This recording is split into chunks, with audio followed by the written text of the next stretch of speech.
দর্শক আমন্ত্রণ রাতের বাংলাদেশে। শুরুতেই জানাবো শিরোনামগুলো।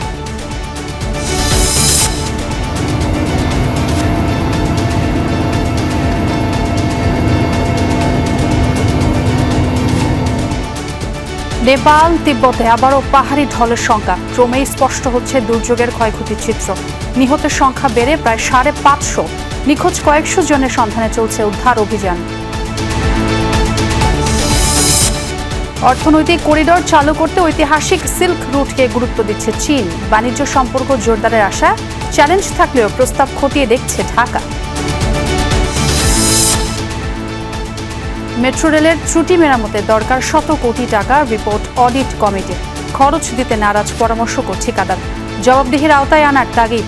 যারা যারা কনস্ট্রাকশন করেছে, যারা সুপারভিশনে ছিল, যারা ডিএমটিসিলে যারা ছিলেন, যারা বুঝে নিয়েছেন, তাদেরকে কিছু জিজ্ঞাসা করার ব্যাপার আছে জাতির পক্ষ থেকে।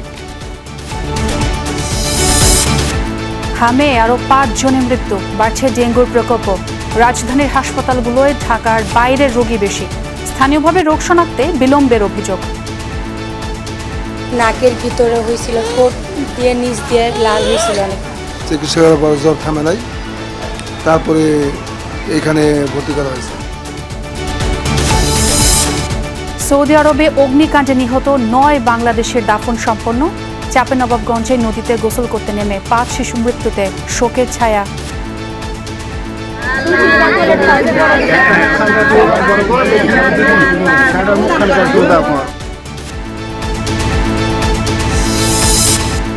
এছাড়াও রাতের বাংলাদেশে আরো থাকছে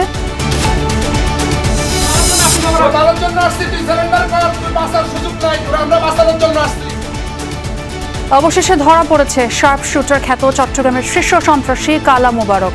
পুলিশের অভিযানে গুলি বিনিময়, প্রাণ ভিক্ষা চেয়ে আত্মসমর্পণ।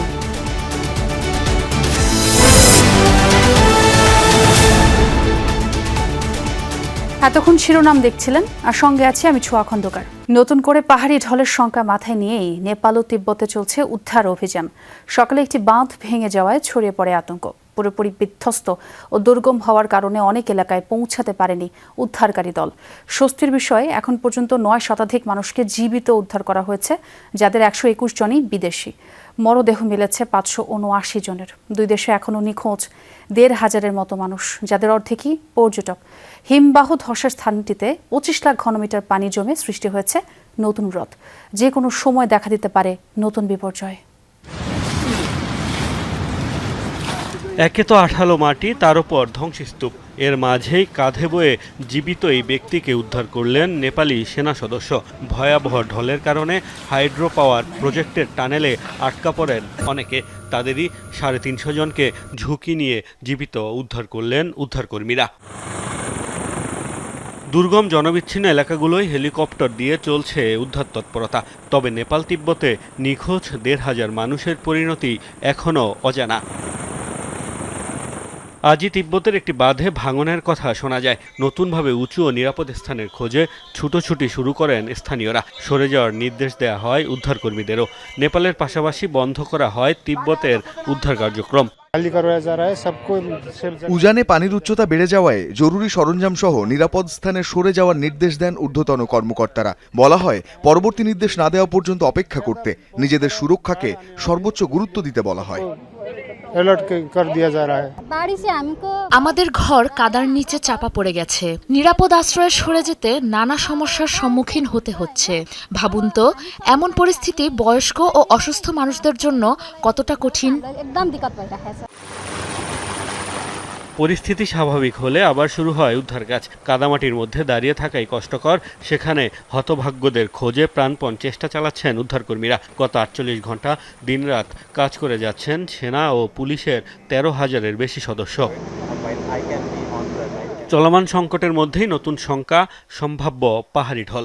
হিমালয় রেঞ্জে হিমবাহ ধসের স্থানটিতে পানি ও বর্জ্য জমে সৃষ্টি হয়েছে হ্রদ, যেখানে 25 লাখ ঘনমিটার পানি জমা হয়েছে।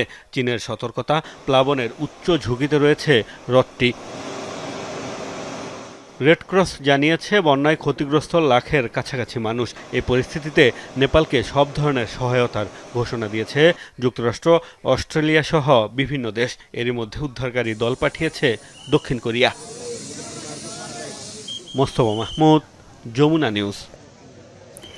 এবার স্যাটেলাইট চিত্র উঠে এলো নেপাল তিব্বত সীমান্তে অবস্থিত জিরং স্থলবন্দরের ক্ষয়ক্ষতির ভয়াবহতা। পাহাড়ি ঢলে জায়গাটিতে আর কোনো স্থাপনা বা অবকাঠামোর অস্তিত্ব নেই, সবই বিলীন হয়ে গেছে। প্রকাশিত একাধিক ছবিতে তা দেখা যায়। অথচ নেপাল থেকে তিব্বত হয়ে চীনে যাওয়ার জন্য ব্যবহৃত জিরং স্থলবন্দরটি ছিল অন্যতম ব্যস্ত একটি হাব। বন্দরটি দিয়ে নেপাল ও চীনের বাণিজ্যের 1/3 পরিচালিত হতো। একই দুর্যোগে বিলীন হয়ে গেছে দুই দেশের সংযোগকারী একটি ব্রিজ, একটি কাস্টমস ভবন ও একটি পুলিশ স্টেশনও। নেপালের দুর্যোগে নিখোঁজদের অপেক্ষায় থমকে গেছে বহু পরিবারের জীবনযাত্রা। প্রিয়জনের সঙ্গে যোগাযোগ বিচ্ছিন্ন, অথচ নিশ্চিত করে বলার মতো কোনো খবরও নেই। সময় যত গড়াচ্ছে ততই বাড়ছে উৎকণ্ঠা। নেপাল ও তিব্বতের কৈলাস পর্বত ঘিরে এই দুর্যোগে নিখোঁজ বহু তীর্থযাত্রী ও পর্যটক। তাদের খোঁজে চলছে উদ্ধার তৎপরতা। আর স্বজনদের অপেক্ষা কখন মিলবে সেই কাঙ্ক্ষিত খবর। একটা ফোন কলের অপেক্ষা, হয়তো পাশ থেকে ভেসে আসবে প্রিয় কণ্ঠটা, আমি ভালো আছি। কিন্তু ঘন্টার পর ঘন্টা পেরিয়ে গেলেও আসছে না সে ফোন। তাই আবেগ আর বাঁধ মানেনি যুক্তরাষ্ট্রের ভার্জিনিয়ার স্নেহা সুধীরের। 48 ঘন্টা হয়ে গেছে, আমার স্বামীর কোনো খবর নেই। তার সাথে তার আরো কয়েকজন বন্ধু রয়েছে, তাদেরও কোনো খবর নেই। আমি জানি না এখন কি করব। এতটা অসহায় নিজেকে কখনো মনে হয়নি। কার সাথে কিভাবে যোগাযোগ করব। নিখোঁজ বাবার জন্য চোখের পানি আর আবেগ যেন বাদ মানছে না ভারতীয় এই কিশোরীর। নেপাল থেকে তিব্বতের কৈলাস পর্বতের পথে ভয়াবহ বন্যার পর নিখোঁজ স্বজনদের অপেক্ষায় এখন এমনই দুঃসময় কাটছে পরিবারের সদস্যদের। কেউ চোখের পানি মুছছেন, কেউ বারবার ফোন করছেন, আবার কেউ তাকিয়ে আছেন মোবাইলের স্ক্রিনে কখন আসবে একটি কাঙ্ক্ষিত খবর। আমার ভাই তীর্থে গিয়েছিল। ট্রাভেল এজেন্ট জানিয়েছে কয়েকজন আহতকে হাসপাতালে ভর্তি করা হয়েছে। এর বেশি তারা আর কিছুই জানাতে পারেনি। ভারতের চিত্র একই। দূতাবাস, সরকারি দফতর, রাজনৈতিক নেতা যে যার কাছে পারছেন ছুটছেন তারা, তবুও মিলছে না কাঙ্ক্ষিত উত্তর। নেপাল ও তিব্বতে ভয়াবহ বন্যার পর নিখোঁজ শত শত তীর্থযাত্রী এবং পর্যটকের স্বজনদের এখন দিন কাটছে অনিশ্চয়তায়।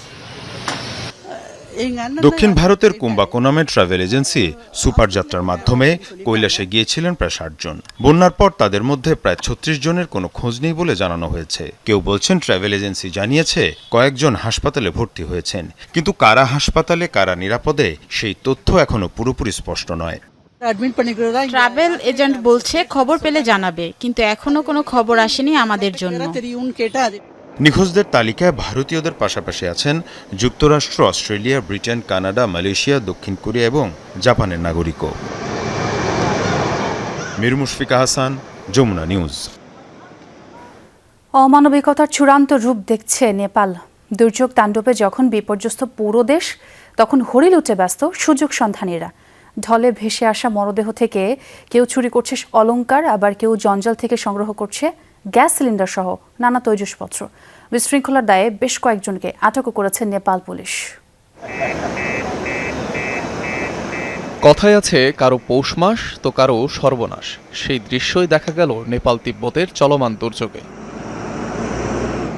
পাহাড়ি ঢলের তাণ্ডবে যখন বিপর্যস্ত পুরো দেশ, তখন সেই বিপদের সুযোগ নিচ্ছে কিছু সুবিধাভোগী মানুষ। স্রোতে ভেসে আসা মরদেহ থেকে কেউ কেউ খুলে নিচ্ছে গহনা, অলংকারের মতো মূল্যবান সামগ্রী। ঘটনার একাধিক ভিডিও ছড়িয়েছে সামাজিক যোগাযোগ মাধ্যমে। অবশ্য বিষয়টি ভাইরাল হলে নজর কাড়ে নেপাল পুলিশের। আটক করা হয় অভিযুক্ত ব্যক্তিদের। ভেসে আসা জঞ্জাল থেকেও চলছে তৈজসপত্র সংগ্রহের হরিলুট। ভাইরাল ভিডিওগুলোতে দেখা যায় রসুয়া জেলা ও ভারত নেপাল সীমান্ত সংলগ্ন নদী এলাকায় ফুঁসে ওঠা স্রোতের সঙ্গে কাদা আবর্জনার পাশাপাশি ভেসে আসছে ক্ষতিগ্রস্ত মানুষের ঘরবাড়ির বিভিন্ন সামগ্রী। এর মধ্যে বিপুল সংখ্যক রান্নার গ্যাসের সিলিন্ডারও দেখা যায়। জীবন উপেক্ষা করে এসব ভাসমান স্তূপ থেকে বহু গ্যাসের সিলিন্ডার নিয়ে যাচ্ছে উৎসুক জনতা। কেউ কেউ আবার সংগ্রহ করছে কাঠের আসবাবপত্র। বিষয়টি নিয়ে সামাজিক যোগাযোগ মাধ্যমে মিশ্র প্রতিক্রিয়া তৈরি হয়েছে। নেটিজেনরা এসব ঘটনাকে চরম অমানবিকতা ও হরিলুট আখ্যা দিচ্ছেন। তাদের মতে ভয়াবহ দুর্যোগে যখন এত মানুষের প্রাণহানি হচ্ছে, তখন দুর্গতদের ভেসে যাওয়া সম্পদ সংগ্রহে মেতে ওঠা লজ্জাজনক। অনিক রহমান, যমুনা নিউজ। চীন থেকে মিয়ানমার হয়ে সড়কপথে বাংলাদেশ যুক্ত হলে পাল্টে যেতে পারে এই অঞ্চলের মানুষের ভাগ্য। তিন দেশের নীতি নির্ধারক ও বিশ্লেষকরা মনে করেন বিনিয়োগ, অবকাঠামো, শিল্পায়ন ও আঞ্চলিক সরবরাহ ব্যবস্থায় গুরুত্বপূর্ণ ভূমিকা রাখবে এই অর্থনৈতিক করিডর। বেইজিংয়ের প্রস্তাবকে ইতিবাচক হিসেবে দেখছে ঢাকা, জানিয়েছেন পররাষ্ট্র প্রতিমন্ত্রী হুমায়ুন কবির। প্রধানমন্ত্রীর চীন সফরের 2 মাস পর প্রস্তাবটি নিয়ে দুই দেশ কতটা এগিয়েছে এ বিষয়ে অবশ্য এখনই কিছু বলতে চান না তিনি। চীনের ইউনান ঘুরে এসে আলমগীর স্বপন জানাচ্ছেন বাকিটা। চীনের বাওশানের চিংলং স্ট্রিট একসময়ের দক্ষিণ সিল্ক রুটের অংশ। হাজার বছর আগে এই সিল্ক রোড ধরে মিয়ানমার হয়ে বাংলাদেশের সাথে যোগাযোগ ছিল চীনের, কিন্তু এশিয়ার পূর্ব ও দক্ষিণের বাণিজ্য এবং যোগাযোগের প্রাচীন এই পথটি নানা কারণে হারিয়েছে কালের গর্ভে। পরিবর্তিত ভূরাজনৈতিক বাস্তবতায় এই পথে চীন আবারও নতুন করে অর্থনৈতিক করিডোরের প্রস্তাব হাজির করেছে। ইউনান প্রদেশের কুনমিং থেকে মিয়ানমারের রাখাইন ও মান্দালয় হয়ে বাংলাদেশের সীমান্ত পর্যন্ত সড়ক পথে সরাসরি যোগাযোগের পরিকল্পনা দেশটির। লংলিং কাউন্টির এই সড়কটি একটি অংশ যাচ্ছে মিয়ানমারের দিকে, আরেকটি অংশ ভারতের দিকে। চীন যে অর্থনৈতিক করিডোরের কথা বলছে, সেক্ষেত্রে এই সড়কটি গুরুত্বপূর্ণ কানেক্টিভিটির জন্য। 1990 সালে কুনমিং উদ্যোগের অংশ হিসেবে এই করিডোরে ভারতও যুক্ত ছিল। তবে দেশটি পরে সরে দাঁড়ানোয় পরিকল্পনায় পরিবর্তন এনেছে চীন। বাংলাদেশের প্রধানমন্ত্রী তারেক রহমান ও চীনের প্রেসিডেন্ট শি জিনপিংয়ের বৈঠকে চীন, মিয়ানমার ও বাংলাদেশের মধ্যে অর্থনৈতিক করিডোরের প্রস্তাব দিয়েছে দেশটি। সফরের 2 মাসে প্রস্তাবটি নিয়ে কতটুকু এগিয়েছে বাংলাদেশ? ভালো প্রস্তাব হিসাবে এটা গ্রহণ করেছি। এটা তো একদিনের জিনিস না যে আজকে হয়ে গেছে, কালকে রোড যাবে, পরশু কানেক্টিভিটি, আর তৃতীয় দিন আমরা চলাফেরা করবো। ইটস টাইম, একটা টাইমের ব্যাপার আছে, তো একটা টাইম ফ্রেমেই হবে। চীনের ইউনান প্রদেশের বাওশান শহরের সীমান্তবর্তী দেশ মিয়ানমার আর মিয়ানমারের প্রতিবেশী বাংলাদেশ। বাওশানের প্রশাসকরা এই অঞ্চলের পুরনো যোগাযোগ ব্যবস্থা দ্রুত চালুর উপর গুরুত্ব দিয়েছেন। আমরা বিশেষ করে দক্ষিণ এশিয়া, এর মধ্যে বাংলাদেশ আছে, তাদের সাথে অর্থনৈতিক ও বাণিজ্যিক সম্পর্ক আরও বাড়াতে চাই। আমাদের এখানে বিভিন্ন ধরনের শিল্প কারখানা আছে, পর্যটন আছে, এসব ক্ষেত্রে সহযোগিতা আরও বাড়াতে চাই। এজন্য আমরা সড়ক অবকাঠামো উন্নয়নে অনেক বিনিয়োগ করেছি। আশা করি ভবিষ্যতে বাংলাদেশের সাথে সড়কে সরাসরি যোগাযোগ হবে। করিডোর হলে এই অঞ্চলে শিল্পায়ন, কর্মসংস্থান, রপ্তানি এবং বৈদেশিক বিনিয়োগের ক্ষেত্রে ইতিবাচক ভূমিকার কথা বলা হচ্ছে। আসিয়ানভুক্ত দেশগুলোর সাথে বাড়তে পারে বাণিজ্য, আঞ্চলিক উৎপাদন ব্যবস্থার অংশ হওয়ার ক্ষেত্র প্রসারিত হবে বলে মনে করেন চীন ও মায়ানমারের বিশ্লেষকরা।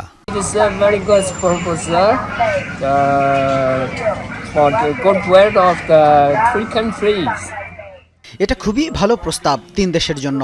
এটা অবশ্যই 3 দেশের অর্থনৈতিক উন্নয়নে সহায়ক হবে।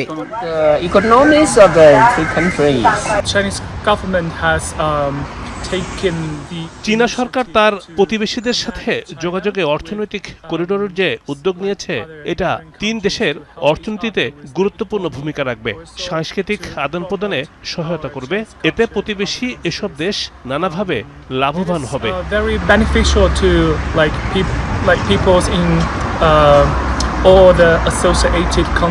তবে ত্রিদেশীয় অর্থনৈতিক করিডোরের ক্ষেত্রে চ্যালেঞ্জও আছে। বিশেষ করে মিয়ানমারের অভ্যন্তরীণ সংঘাত ও প্রতিবেশী ভারতের অবস্থান এক্ষেত্রে গুরুত্বপূর্ণ। আবার চীনের বৈশ্বিক প্রতিদ্বন্দ্বী মার্কিন যুক্তরাষ্ট্রের মনোভাবও বিবেচনা করতে হচ্ছে বাংলাদেশকে। ক্রিটিক্যাল কিছু ইস্যুগুলো আছে, ওইগুলোই তো সমাধানের দিক থেকে আমাদের এটা যাইতে হবে। তো এই দিক থেকে চায়না খুবই আন্তরিক আছে। আশা করি মায়ানমারও হবে। যখন আমাদের যুক্তি, আমাদের আর্গুমেন্টগুলো আমরা প্রেজেন্ট করব, কিছুদিন পরেই তো আস্তে আলাপ আলোচনা আমরা শুরু করব। We believe that we can do it through diplomacy. পররাষ্ট্র প্রতিমন্ত্রী বলেন, চীনের প্রস্তাবিত অর্থনৈতিক করিডোর বাস্তবায়নের ক্ষেত্রে বিবেচিত হবে বাংলাদেশের স্বার্থ। আলমগীর স্বপন, যমুনা নিউজ, ইউনান, চীন। মেট্রো রেল লাইন 6-এর নানা কারিগরি ত্রুটি মেরামতে 100 কোটি টাকা খরচ হতে পারে। তবে এখনই খরচ বহন করতে চাচ্ছে না প্রকল্পটির পরামর্শক ও ঠিকাদার। নিরাপত্তা পরীক্ষা কমিটি বলছে, এই খরচ কোনোভাবেই সরকারের বহন করা উচিত হবে না। এসব ত্রুটির দায় পরামর্শক ও ঠিকাদারের, তাই তাদের কাছ থেকেই আদায় করতে হবে। পাশাপাশি সংশ্লিষ্টদের জবাবদিহিতার আওতায় আনার কথা বলছেন কমিটির 2 জন বিশেষজ্ঞ। শাকিল হাসানের রিপোর্ট। মেট্রো রেলের ফার্মগেট স্টেশনের পাশে 433 নম্বর পিয়ার থেকে বিয়ারিং প্যাড পড়ে গত বছর একজন নিহত হন। এছাড়া প্ল্যাটফর্ম স্ক্রিন ডোরের নির্দিষ্ট স্থানে ট্রেন না দাঁড়ানো, অটোমেটিক ফেয়ার কালেকশন গেটের বিভ্রাট, উচ্চমাত্রার কম্পন, পিয়ারে ফাটল সহ নানা কারিগরি ত্রুটি দেখা দিয়েছে মেট্রো চালুর 2 বছরের মধ্যেই। এতে অনিশ্চয়তায় যাত্রীদের নিরাপত্তা। এর প্রেক্ষিতে উচ্চ আদালতের নির্দেশে গঠিত নিরাপত্তা নিরীক্ষা কমিটির প্রধান অধ্যাপক জাহাঙ্গীর আলম জানান, সরেজমিনে তদন্ত করে 9 ধরনের ঝুঁকি চিহ্নিত করা হয়েছে। যেই বিয়ারিংগুলো ক্ষতিগ্রস্ত হয়েছে অথবা দেখা যাচ্ছে ক্ষতিগ্রস্ত হচ্ছে, সেগুলো কিন্তু ইমিডিয়েট রিপ্লেসমেন্ট করতে হবে। কোথায় কোথায় ক্র্যাক আছে সেটাও আইডেন্টিফাই করে দেওয়া হয়েছে। নিরাপত্তা নিরীক্ষা কমিটির সুপারিশ বাস্তবায়নে এর মধ্যে কাজ শুরু করেছে ডিএমটিসিএল। ঝুঁকিপূর্ণ বিয়ারিং প্যাড পড়ে যাওয়া ঠেকাতে বেশ কিছু পিয়ারে স্থাপন করা হয়েছে স্টিল ব্র্যাকেট। বিদ্যুৎ কেন্দ্রে পানি পড়া রোধেও নেওয়া হয়েছে ব্যবস্থা। ঝুঁকি নিরসনে ডিএমটিসিএল এর আপাতত এসব উদ্যোগের পরও লাইন 6-এর কারিগরি ত্রুটি মেরামতে প্রয়োজন হবে বড় অঙ্কের অর্থ। আমি 100 কোটি টাকা বললাম যে এটা ওভারঅল টোটাল জিনিসগুলো, যদি এটা তাদের কন্ট্রাক্টের স্কোপে অথবা কনসাল্টের স্কোপে না থাকে তাহলে অ্যাপ্রক্সিমেটলি এত টাকা লাগতে পারে। যেখানে যেখানে তাদের যে দায়িত্বগুলো ছিল সেই দায়িত্বগুলোতে যেই টাকা পয়সার ইনভলভমেন্ট হবে করার জন্য, সেগুলো তাদের থেকে করার জন্য, রিকভার করার জন্য। চালুর 2 বছরের মধ্যেই মেট্রোর এসব কারিগরি ত্রুটিতে সৃষ্টি হয়েছে নানা প্রশ্নের। প্রকল্পের নকশা, পরামর্শ ও বাস্তবায়ন পর্যায়ে জড়িতদের গাফিলতি ছিল বলে মন্তব্য করেছেন কমিটির সদস্য অধ্যাপক শামসুল হক। বানানোর সময় যে ডাইনামিক টেস্টগুলি করার কথা ছিল, এটা জাপানি কনসালটেন্টরা করেনি। এর সাথে যারা কনসালটেন্ট ছিলেন তারা তো দায় এড়াতে পারেন না। কন্ট্রাক্টরকেও কিন্তু বাধ্য করা এই অ্যাসেটটাকে রেট্রোফিট করে হলো এটাকে স্ট্রেনথেনিং করা। কিন্তু আমরা যখন ইনভেস্টিগেশন করি তখন কিন্তু কন্ট্রাক্টর বলছে ডিফেক্ট লায়াবিলিটির পিরিয়ডের বাইরে চলে গেছে, সেই জন্য সে করবে না, বরঞ্চ তাকে কত পয়সা দিতে হবে সেটা চাচ্ছে। এই যোগাযোগ বিশেষজ্ঞ মনে করেন, প্রকল্পে দরপত্রের অধীনেই ধাপে ধাপে নানা পরীক্ষা করেই মেট্রো রেল চালুর কথা ছিল।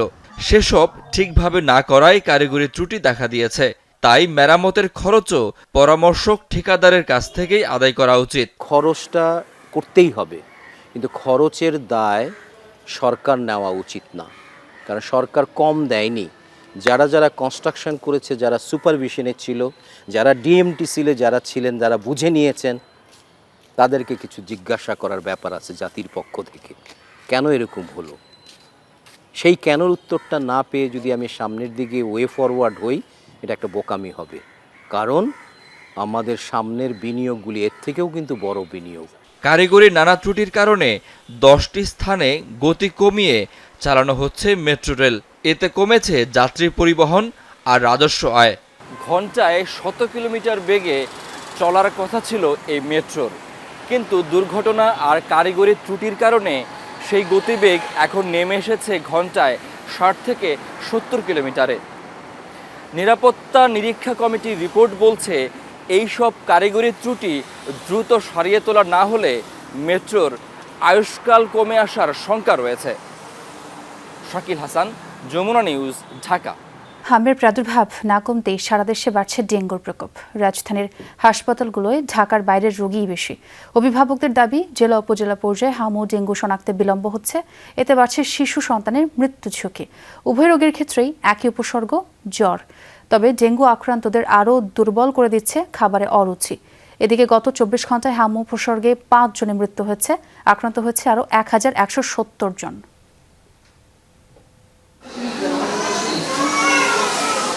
কথা ছিল, পৃথিবীতে আলোর মুখ দেখার পর অফুরান প্রাণশক্তি আর চাঞ্চল্য দিয়ে বাড়ি মাতিয়ে রাখবে পরিবারের শিশু সদস্যটি, যাকে ঘিরেই থাকবে পরিবারের আনন্দ, ব্যস্ততা। অথচ তারই কোমল শরীরে রোগের বিস্তার, স্যালাইন ইঞ্জেকশনের নির্দয় খোঁচা। হাম, ডেঙ্গুতে রাজধানীর তুলনায় ঢাকার বাইরের রোগীই বেশি। হামের উপসর্গে হচ্ছে শ্বাসকষ্ট, চেপে ধরছে শিশুর ফুসফুস। নিয়মিত চিকিৎসার পাশাপাশি শিশুর কষ্ট প্রশমনে ব্যবহৃত হচ্ছে নেবুলাইজার। আর ডেঙ্গু আক্রান্ত শিশুরা খেতে পারছে না কিছুই, বমিতে বেরিয়ে যাচ্ছে সব। প্রথম জ্বর আসছিল, অনেক জ্বর, 1 দিন 2 দিন বাড়িতে চিকিৎসা করছি, চিকিৎসা করার পর জ্বর থামে নাই, তারপরে এখানে ভর্তি করা হয়েছে। আমার বড় মেয়ে হচ্ছে যখন ডেঙ্গু পজিটিভ আসে, তো তার 7 দিন পরেই হচ্ছে আমার ছোট মেয়ের আবার দেখলাম যে প্রচণ্ড জ্বর, প্রেশারটা একটু ফল করতেছে, খাবার খাচ্ছে না, মুখে বমি করতেছে। তো এখন আলহামদুলিল্লাহ জ্বরটা নাই, কিন্তু প্রেশারটা একটু লো। অভিভাবকরা বলছেন জেলা উপজেলা পর্যায়ে হাম ও ডেঙ্গু চিহ্নিত করতে সময় লাগছে। লক্ষণ হিসেবে আছে প্রচণ্ড জ্বর, আছে লাগাতার বমি আর অরুচি। র্যাশ উঠছিল হালকা প্রথম দিন, পরের দিন সকালবেলা চোখ ফুলে গিয়েছিল, নাকের ভিতরে হয়েছিল, ঠোঁট দিয়ে নিচ দিয়ে লাল হয়েছিল অনেক, পরে খাইতে পারে নাই, পরে তাড়াতাড়ি করে এখানে নিয়ে আসছি। ভর্তি করার পরের দিনে যে হামের লক্ষণটা বেশি, রাজশাহীতে থাকতে বুঝতে পারিনি কিংবা বোঝা যায়নি যে পুরা সর্বশরীর ছড়ায় গেছে। হামের লক্ষণ দেখা দিলে দেরি না করে দ্রুত ডাক্তারের শরণাপন্ন হওয়ার পরামর্শ চিকিৎসকদের। তানভীর মৌসুম, যমুনা নিউজ, ঢাকা। চাঁপাইনবাবগঞ্জে মরা নদীতে গোসল করতে গিয়ে ডুবে মারা গেছে 5 শিশু। তারা সবাই পরিবারের অগোচরে নদীতে নামে। এই ঘটনায় পুরো এলাকায় শোকের ছায়া নেমে এসেছে। ঘটনাস্থল পরিদর্শন করেছেন স্থানীয় জনপ্রতিনিধিরা। যে শিশুরা সারাদিন মাতিয়ে রাখত ঘর, আজ তাদের নিথর দেহ সামনে নিয়ে স্বজনদের এই আহাজারি, শোকে স্তব্ধ পুরো পরিবার। স্থানীয়রা জানায় চাঁপাইনবাবগঞ্জ সদর উপজেলায় দেবীনগরের মরা নদীতে গোসল করতে নামে 2 বোন সুমাইয়া আরিবা, সুমাইয়া সুরাইয়া ও শরীফা। বছরের অন্যান্য সময় পানি খুব কম থাকলেও বর্ষায় টৈটম্বুর পদ্মার এই শাখা। দুপুরে নদীর গলা সমান পানিতে হেঁটেই এক পাশ থেকে অন্য পাশে যায় তারা। এক পর্যায়ে একটি উঁচু স্থান থেকে আবার নদীতে ঝাঁপ দেয়। সেখানে গভীরতা বেশি থাকায় মুহূর্তেই তলিয়ে যায় 8 থেকে 12 বছর বয়সী এসব শিশুরা। দেপাতে ওপার গেছে, তারপর ওই নদী ওই বিলে গেছে। ওই বিলে আপনার ধরলেন যে একটা আইল আছে, আপনার আইলের নিচেই ওদের হেলন হয়ে যাবে, মানে আমাদের 1 গলা বা 1 বুক এরকম পানি দিয়েতে লাস্টে একটা তুলতে 5টা নাশ পাইল। তারা মূলত পানির তলে মাটির সাথে অনেকটা লেগে গিয়েছিল। পানি যখন বাধা পেয়েছে তখন তাদেরকে উঠানো হয়েছে। বিষয়টি জানাজানি হলে জুমার নামাজ শেষে নদী পাড়ে ছুটে যান স্বজন ও এলাকাবাসী। একে একে উদ্ধার করা হয় 5 শিশুর মরদেহ। খবর পেয়ে ঘটনাস্থল পরিদর্শন করেছেন স্থানীয় জনপ্রতিনিধিরা। যেখানে ডুবছে সেখানে আমরা যেতে সমর্থন হই এবং কয়েক মিনিটের মধ্যে 5টা লাশ আমরা উদ্ধার করি। নদীতে গোসল করতে নেমে মর্মান্তিকভাবে মৃত্যুবরণ করেছে। তা আমরা এই বিষয়টা নিয়ে অত্যন্ত শোকাহত। জেলা প্রশাসনের পক্ষ থেকে তাদেরকে দাফন কাফনের জন্য ছোট্ট একটু সহযোগিতা করা হচ্ছে, পরবর্তীতে আরও সহযোগিতা করা হবে। সন্ধ্যায় জানাজা শেষে চরচাকলা গ্রামের কবরস্থানে দাফন করা হয় 5 শিশুকে। তাইফ আহমেদ, যমুনা নিউজ। সৌদি আরবে অগ্নিকাণ্ডে নিহত 9 বাংলাদেশের দাফন সম্পন্ন হয়েছে। বৃহস্পতিবার হযরত শাহজালাল আন্তর্জাতিক বিমানবন্দর থেকে মরদেহগুলো নিয়ে যাওয়া হয় নিহতদের নিজ নিজ গ্রামে। নওগাঁর আত্রাইয়ে উপজেলা প্রশাসনের উদ্যোগে জানাজা শেষে পরিবারের কাছে হস্তান্তর করা হয় মরদেহগুলো। নিজ বাড়িতে পৌঁছার পর শোকে ভারী হয়ে ওঠে পরিবেশ। কান্নায় ভেঙে পড়েন পরিবার, স্বজন ও প্রতিবেশীরা। গেল 9 আগস্ট সৌদি আরবে অগ্নিকাণ্ডে পরিবারের সদস্যদের মৃত্যুর সংবাদ পান স্বজনরা। এরপর কেটেছে দীর্ঘ অপেক্ষা। মরদেহগুলো নিজ নিজ গ্রামে পৌঁছালে আহাজারিতে ভারী হয়ে ওঠে এলাকার পরিবেশ। হযরত শাহজালাল আন্তর্জাতিক বিমানবন্দর থেকে শুক্রবার ভোরে মরদেহবাহী ফ্রিজিং গাড়ি পৌঁছায় নওগাঁর আত্রাইয়ে। নিহতদের মধ্যে 7 জন এখানকার বাসিন্দা। বেলা 10:15টার দিকে উপজেলা প্রশাসনের উদ্যোগে জানাজা শেষে পরিবারের কাছে হস্তান্তর করা হয় মরদেহগুলো। এরপর স্ব গ্রামের বাড়িতে নিয়ে যাওয়া হয় স্বজনদের নিথর দেহ। জুমার নামাজের পর দ্বিতীয়বারের মতো জানাজা শেষে পারিবারিক কবরস্থানে দাফন হয় তাদের। দুঃখ চলেছে সবাইকে, তো সবার জন্যই তো আফসোস হচ্ছে, সবই তো দেশের লোক। তারা উমরা হজ করে নামাজ কালাম পড়ে এবং ওদের জন্য দোয়া করেন মাগফিরাতের জন্য। নিহতদের প্রত্যেকের পরিবারকে 35,000 টাকা করে দেওয়ার কথা জানিয়েছে প্রশাসন। এবং তারা ওই জানাজ বোর্ড থেকে 3 লক্ষ টাকা পাবে প্রত্যেকে। সেই ক্ষেত্রে টাকাটা যেন দ্রুত পায় সেই বিষয়ে আমরা ওই জানাজ বোর্ডের সাথে যোগাযোগ করে দ্রুত আমরা ব্যবস্থা। অগ্নিকাণ্ডে নিহত রবিউল আউয়াল হৃদয়ের মরদেহ নেওয়া হয় গ্রামের বাড়ি নাটোর নলডাঙ্গার মহিষডাঙ্গা এলাকায়। এক নজর দেখতে ছুটে আসেন পাড়া প্রতিবেশীরা। সকালে জানাজা শেষে স্থানীয় কবরস্থানে দাফন সম্পন্ন হয় তার। এছাড়া পারিবারিক কবরস্থানে দাফন করা হয় রাজশাহীর শ্যামল উদ্দিনকে। 9 আগস্ট সৌদি আরবে অগ্নিকাণ্ডে মৃত্যু হয় 16 বাংলাদেশের। পরিচয় শনাক্তের পর এদের মধ্যে 9 জনের মরদেহ দেশে আনা হয়। সাইফ আহমেদ, যমুনা নিউজ। মালয়েশিয়া সরকার কর্তৃক নির্বাচিত 25 রিক্রুটিং এজেন্সির পাশাপাশি বোয়েসেল সহ অ্যাসোসিয়েটস রিক্রুটমেন্ট এজেন্সি হিসেবে কর্মী পাঠানোর সুযোগ পাবে আরও 312 রিক্রুটিং এজেন্সি। ফলে মোট 337টি এজেন্সি এই প্রক্রিয়ায় যুক্ত হতে পারবে। প্রবাসী কল্যাণ মন্ত্রণালয় প্রকাশিত এক প্রজ্ঞাপনে এমনটা জানানো হয়। এদিকে বাংলাদেশ সরকারের বিশেষ অনুরোধে প্রথম ধাপে 10,000 কর্মীকে বিনা খরচে মালয়েশিয়া নেওয়ার বিষয়ে নীতিগতভাবে সম্মত হয়েছে দেশটির কর্তৃপক্ষ। বোয়েসেলের মাধ্যমে বিশেষ চার্টার্ড ফ্লাইটে পাঠানো হবে তাদের। কর্মীদের নিরাপত্তা, বেতন ভাতা, আবাসন ও চিকিৎসা সেবা নিশ্চিতের পাশাপাশি অভিবাসন সংক্রান্ত অভিযোগ জানাতে 24 ঘণ্টার মনিটরিং সেল ও হেল্প ডেস্ক চালুর উদ্যোগও নেওয়া হয়েছে। তবে প্রবাসী কল্যাণ ও বৈদেশিক কর্মসংস্থান মন্ত্রণালয় জানিয়েছে, তালিকা প্রকাশ করা হলেও এখনও কর্মী নিয়োগের চূড়ান্ত প্রক্রিয়া বা গাইডলাইন ঘোষণা করা হয়নি। তাই সরকারি ঘোষণা না আসা পর্যন্ত কোনো এজেন্সিকে পাসপোর্ট, টাকা বা মেডিকেল ফি দেয়া থেকে বিরত থাকার পরামর্শ দেওয়া হয়েছে। এর আগে গত 21 আগস্ট প্রাথমিকভাবে 25টি এজেন্সির নাম প্রকাশ করে মালয়েশিয়া কর্তৃপক্ষ। আত্মগোপনে থাকা সন্ত্রাসীকে গ্রেফতারে যায় পুলিশ। উল্টো সন্ত্রাসীদের গুলির মুখে পড়তে হয় আইনশৃঙ্খলা বাহিনীকে। পুলিশ ও সন্ত্রাসীদের গোলাগুলির পর অস্ত্রধারীরা আত্মসমর্পণ করেছে। কোনো সিনেমা নয়, এমন ঘটনা ঘটেছে চট্টগ্রামের ফটিকছড়িতে শীর্ষ সন্ত্রাসী কালা মোবারককে ধরতে পরিচালিত পুলিশি অভিযানে। অপরাধ জগতে শার্প শুটার হিসেবে খ্যাত এই সন্ত্রাসী আধিপত্য বিস্তার, চাঁদাবাজি, রাজনৈতিক হানাহানি, একাধিক হত্যাকাণ্ড সহ নানা অপরাধ কর্মকাণ্ডের সাথে সম্পৃক্ত দাবি পুলিশের।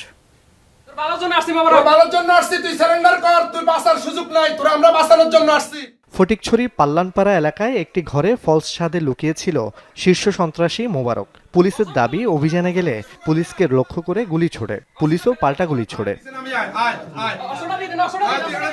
এক পর্যায়ে পুলিশের কাছে আত্মসমর্পণ করার আগে নিজের জীবনের নিরাপত্তা দাবি করে এই সন্ত্রাসী।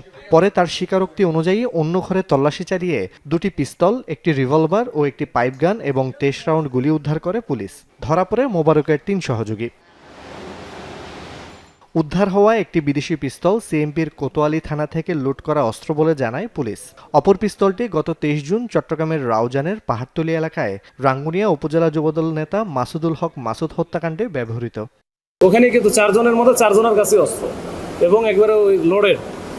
তো এই অস্ত্রগুলো আমরা ওইখান থেকে উদ্ধার করি। এর বাইরেও আরও অনেক অস্ত্র ছিল। আসলে আনফরচুনেটলি এই বিষয়গুলো খুব দ্রুত জানাজানি হওয়ার কারণে আমরা কিন্তু খুব বেশি দূর আর এগোতে পারি নাই।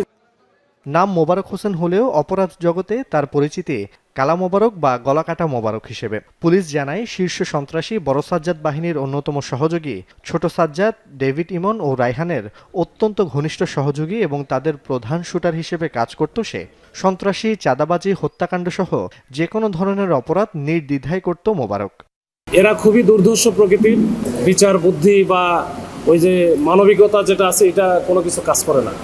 তারা শুধু একটাই জিনিস জানে, তাদের বস আছে, বস যেভাবে নির্দেশনা দিবে, যাকে যেভাবে বলবে সেভাবে তাকে মেরে ফেলবে বা তার প্রতি এই কাজগুলো করবে। 2024 সালের 5 আগস্ট আওয়ামী লীগ সরকারের পতনের পর থেকে রাউজানে অন্তত 27টি খুন হয়েছে। সংঘর্ষ এবং গোলাগুলির ঘটনা ঘটেছে প্রায় 2 শতাধিক। আহত হয়েছেন অন্তত 4 শতাধিক লোক। সংঘটিত এসব হত্যাকাণ্ড, আধিপত্য বিস্তার, চাঁদাবাজি, রাজনৈতিক হয়রানি সহ বেশিরভাগ অপরাধ কর্মকাণ্ডের সাথে মোবারক, ডেভিড ইমন, ছোট সাজ্জাদ, বড় সাজ্জাদ সহ আন্ডারওয়ার্ল্ডের সন্ত্রাসীদের নাম উঠে আসছে বারবার। চট্টগ্রাম জেলা ও মহানগরে দাপিয়ে বেড়াচ্ছে ছোট বড় অন্তত 60টি সন্ত্রাসী বাহিনী। জুবায়েদ ইবনে শাহাদাত, যমুনা নিউজ, চট্টগ্রাম।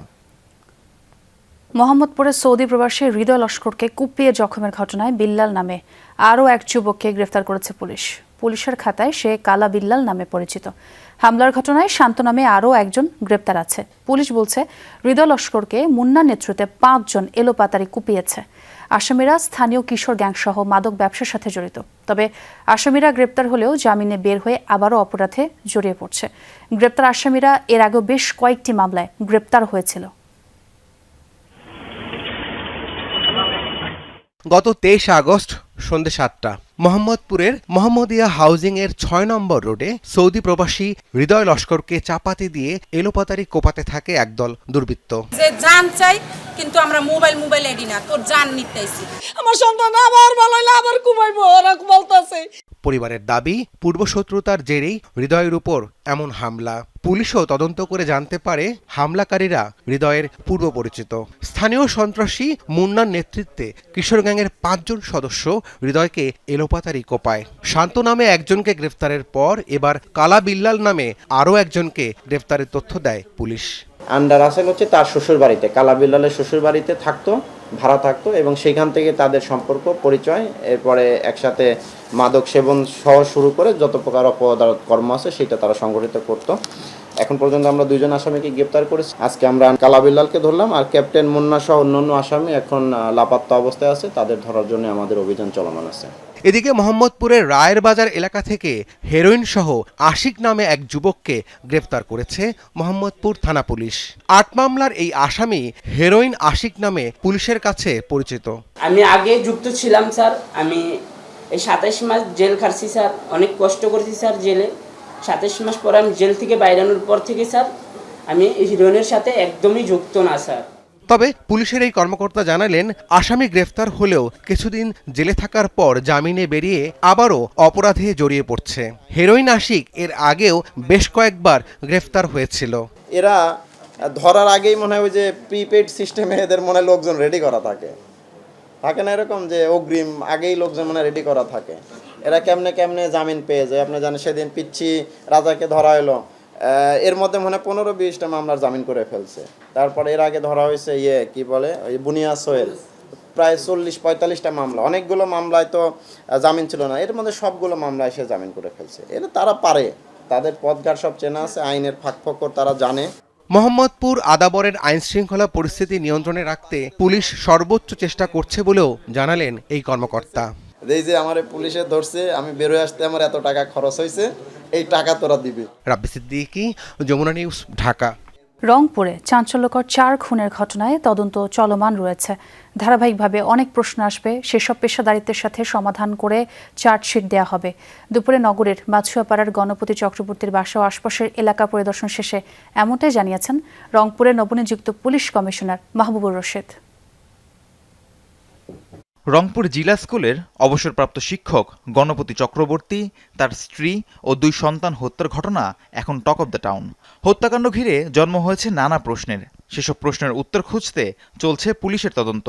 এরই মাঝে মাছুয়াপাড়ায় গণপতি চক্রবর্তীর বাসা পরিদর্শন করেন রংপুর মহানগর পুলিশের নবনিযুক্ত কমিশনার মাহবুবুর রশিদ।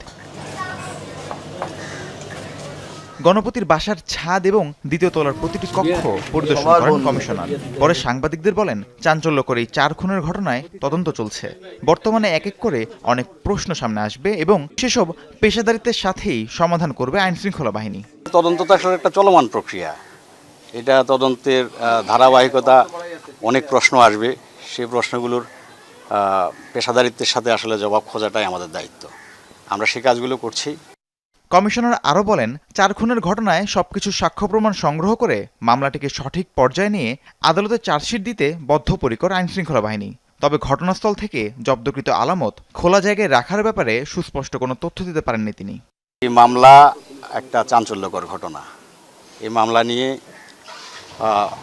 সারা দেশে নানান রকম কথাবার্তা হচ্ছে। এই প্রতিটা কথাবার্তা আপনার সাক্ষ্য প্রমাণ সংগ্রহ করে সেগুলার যথাযথ জবাব দিয়ে মামলাটাকে একটা সঠিক পর্যায়ে নিয়ে আদালতে চার্জশিট দাখিল করে যাতে একটা সুবিচার হয়, আমরা সেই চেষ্টাটাই করছি। এর আগে গত শুক্রবার ভোরে মাছুয়াপাড়ায় নিজ বাড়িতে খুন হন রংপুর জিলা স্কুলের অবসরপ্রাপ্ত শিক্ষক গণপতি চক্রবর্তী, তার স্ত্রী ও 2 সন্তান। রাহিম সারোয়ার, যমুনা নিউজ। ব্যাটারি চালিত রিকশার অনিয়ন্ত্রিত ব্যবহারে সৃষ্ট যানজট, পরিবেশ দূষণ ও স্বাস্থ্য ঝুঁকির তীব্র ক্ষোভ প্রকাশ করেছেন গুলশান, বনানী, বাড়িধারা ও নিকেতনের বাসিন্দারা। প্রশাসন কার্যকর পদক্ষেপ না নিলে আন্দোলন আরও জোরদার করার তাগিদ দিয়েছেন তারা। বিকেলে গুলশান 2 চত্বরে অবৈধ ব্যাটারি চালিত রিকশার দাপট, বিশৃঙ্খলা ও নিরাপত্তাহীনতার প্রতিবাদে এই গণজাগরণ সমাবেশ করেন এসব এলাকার বাসিন্দারা। এ সময় বক্তারা অভিযোগ করেন, শহরের যানবাহনের গতিসীমা প্রতি ঘন্টায় 5 কিলোমিটারের নিচে নেমে আসায় বছরে $3 বিলিয়ন আর্থিক ক্ষতি হচ্ছে। পাশাপাশি ব্যাটারি লেড অ্যাসিড মাটি ও পানিতে মিশে বিপজ্জনক সীসা বিষাক্ততায় শিশুদের ক্যান্সার সহ মারাত্মক স্বাস্থ্য ঝুঁকি বাড়াচ্ছে। 5 দফা দাবি আদায় না হওয়া পর্যন্ত রাজপথ থেকে আন্দোলন চালিয়ে যাওয়ার ঘোষণা দেন বাসিন্দারা।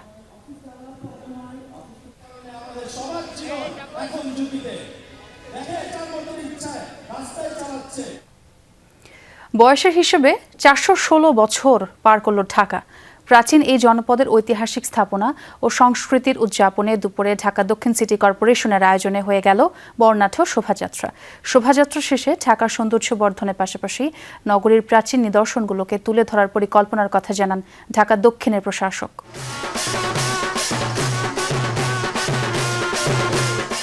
বাদ্যের তাল আর প্রাচীন নিদর্শনের বহর সাজিয়ে জনপদ ঢাকার এই পথ চলা রূপক অর্থেই একটি টাইমলাইন। 416 বছর পেরিয়েছে বয়স। তারই মাসব্যাপী উদযাপনের অংশ হিসেবে ঢাকা দক্ষিণ সিটি কর্পোরেশনের এই শোভাযাত্রা জগন্নাথ বিশ্ববিদ্যালয়ের সামনে থেকে যাত্রা শুরু করে ইংলিশ রোড হয়ে নগর ভবন পর্যন্ত যায় শোভাযাত্রাটি। বায়তুল মোকাররম, আহসান মঞ্জিল, ঢাকেশ্বরী মন্দিরের মিনিয়েচারের পাশাপাশি র্যালিতে স্থান পায় কালের গর্ভে হারিয়ে যেতে বসা ডাকবাক্স, ডাকপিয়ন সহ নগর জীবনের নানা পেশাজীবী আর অনুষঙ্গ। প্রাচীন এই নগরীর ঐতিহ্যবাহী স্থাপনাগুলো ঘুরে দেখতে বিভিন্ন স্কুল কলেজে চক্রাকার বাস চালুর পরিকল্পনার কথা জানান দক্ষিণ সিটির প্রশাসক। আগামী মাস থেকে ঢাকার যে ঐতিহাসিক স্থানগুলো আছে এই ঐতিহাসিক স্থানগুলো দেখার জন্য প্রতি শনিবার এই সমস্ত স্থানগুলো পরিদর্শনের জন্য 2টা বাস প্রত্যেকটা স্কুলকে দেখার জন্য ব্যবস্থা করবে। প্রাচীন নগর ও রাজধানী ঢাকার ঐতিহ্য সংরক্ষণে সবাইকে সচেতন হওয়ার বার্তাও দেয়া হয় এই র্যালি থেকে। সুমাইয়া ঐশী, যমুনা নিউজ, ঢাকা। দর্শক, এ ছিল রাতের বাংলাদেশে। এতক্ষণ যারা সঙ্গে ছিলেন সবাইকে ধন্যবাদ।